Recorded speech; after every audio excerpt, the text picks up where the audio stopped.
আমরা এখানে দুটি আকৃতির সর্বসমতার আরও একটি উদাহরণ দেখতে পাব এবং এই আকৃতিটির স্থান পরিবর্তন, ঘূর্ণন, প্রতিফলনের মাধ্যমে কাজটি করব। তো প্রথমে এর স্থান পরিবর্তন করি। যদি দুটি আকৃতি সর্বসম হয় তাহলে আমি এখন এই বিন্দুতে আছি, সেটি এবং ই বিন্দু একটি অপরটি সঙ্গতিপূর্ণ বিন্দু। এখন আকৃতিটি একটু ঘুরিয়ে দেখি।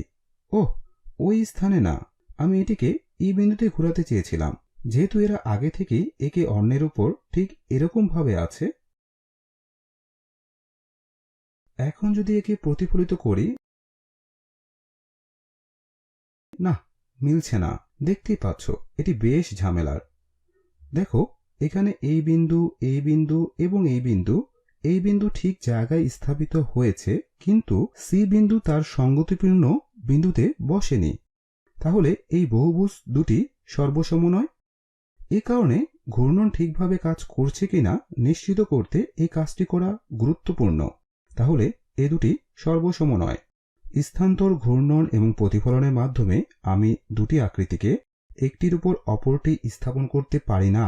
তাহলে বহুভুজ দুটি কি সর্বসম হবে? না।